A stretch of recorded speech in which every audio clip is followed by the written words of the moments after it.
Scenario 1. Mr. D is an 80-year-old white male with a medical history of diabetes, high blood pressure, and stroke. Mr. D is a retired university professor living at home alone.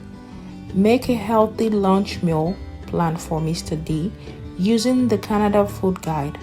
You have a budget of $30. Remember Mr. D medical history.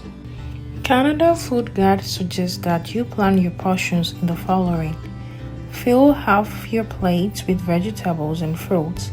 For people with diabetes, they should choose more vegetables than fruits because most vegetables have less sugar. Also, divide the other half of your plate between protein and whole grain foods. Portion size is an important part of how to control weight loss and eat healthy. Weight loss is often the most effective way to help lower your blood sugar levels and reduce your risk of health problems. Canada's Food Guide also suggests to drink more water and stay dehydrated. Make water your beverage of choice. Water is a sugar-free and calorie-free way to quench your thirst and stay dehydrated. Drinking regular pop and fruit juice will raise your blood sugar. Following the Canada's Food Guide, we are going to be making an healthy meal for Mr. D. So we have chosen to make a grilled salmon and broccoli using lemon and black pepper as spices. Here is our broccoli, and we have chosen to use the Atlantic salmon for this meal. After we finished shopping for our salmon and broccoli, we realized the total amount was $29.64. We were left with 34 cents, so that means we couldn't get any other item for Mr. D from the $30 budget. Personal hygiene. Proper hand washing is very important. Therefore, our hands can transfer bacteria into food and from one food to another.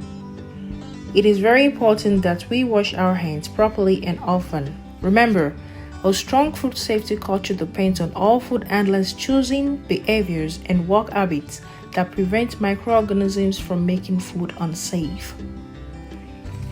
Also, consider cleaning and sanitizing. Before you begin to prepare food, you must be sure that all food contact surfaces, equipment, counters, and other cooking areas are clean and free from dirt and harmful bacteria. Ingredients: lemon slice, parsley, salt and pepper, chili flakes, broccoli, onion powder. After washing our hands thoroughly, we also made sure that we clean and sanitize all the area that we're going to be using while cooking. That includes the counter, the sink, the chopboard, and the knife.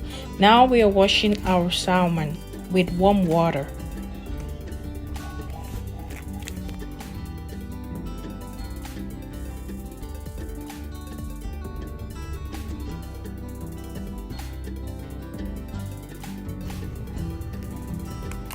Now we're going to be seasoning our salmon. Add salt to both sides.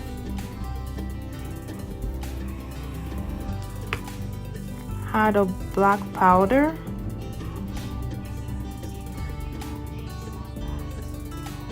On both sides, of course. And a pinch of onion powder.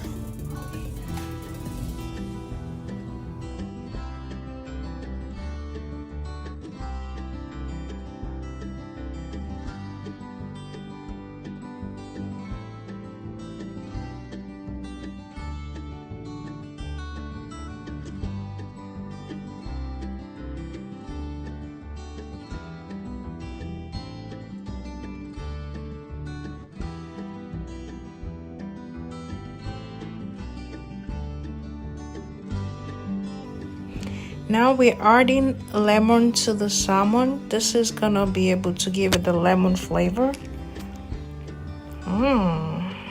Our salmon looks so juicy. And then we're gonna add a tablespoon of olive oil to it. Like that. and then we wrap it up with aluminum foil. Following the Canadian Food Guide, the recommended cooking temperature for this salmon is gonna be set to 350 degrees. To avoid cross-contamination, we already washed our knife and chalk board that has come in contact with the salmon before using it for the broccoli. As you can see, we are trying to shred the broccoli so that we can get ready for washing.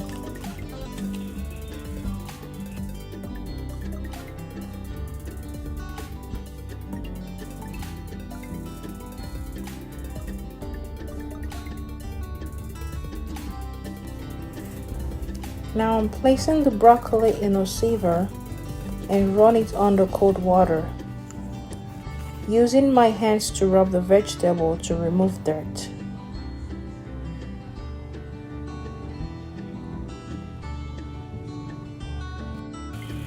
I'm gonna be chopping my garlic and onion that's already been washed.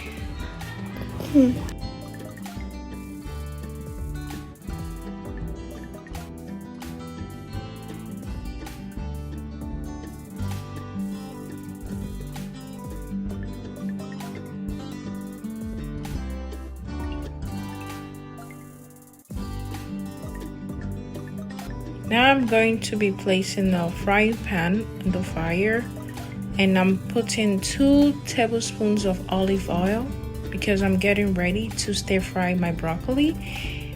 Now I'm gonna be adding my chopped garlic and parsley leaf into the frying pan. And of course, I already washed my knife to avoid cross-contamination. Then I'm mixing it. Now that it's frying, this is what it looks like. It's not burning, it's on a low heat. Then I'm gonna be adding my broccoli and then stir frying it for about 30 seconds. And then I'll leave it on the fire to cook for about 5 minutes. And I'm adding some salt and chili flakes and some pepper. So this is my broccoli after 5 minutes of stir frying it.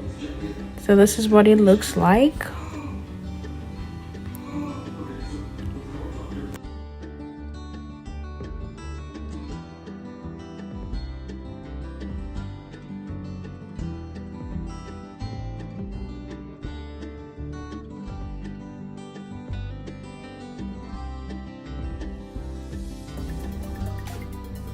Our salmon is done cooking, and this is what it looks like. Now we've served the food in a dish. Now we have here our broccoli and salmon. That looks so good. And now Mr. D's food is ready to eat.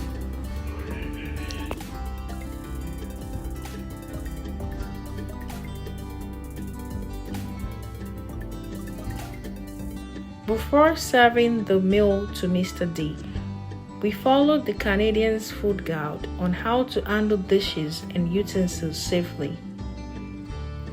We did the following. We washed our hands before serving the food. We never touched any part of a plate, cup, or utensils that Mr. D's mouth would be touching. We held plates underneath with our thumb on the rim.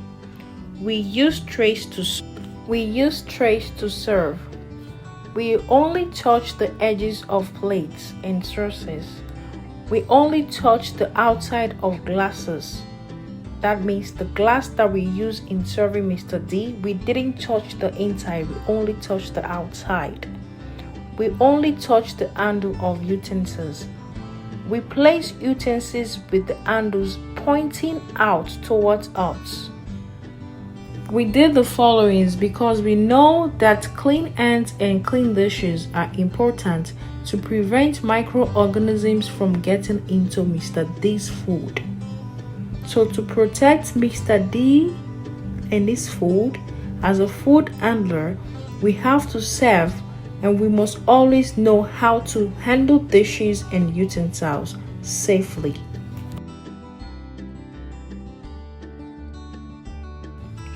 And this is what the table looks like after we finish serving Mr. D's lunch.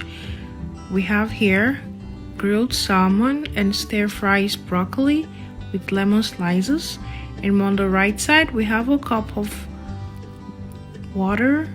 And on the left side, we have a fork for Mr. D. So this is what the table looks like. This is how we set the table for Mr. D's lunch. Thank you very much for watching.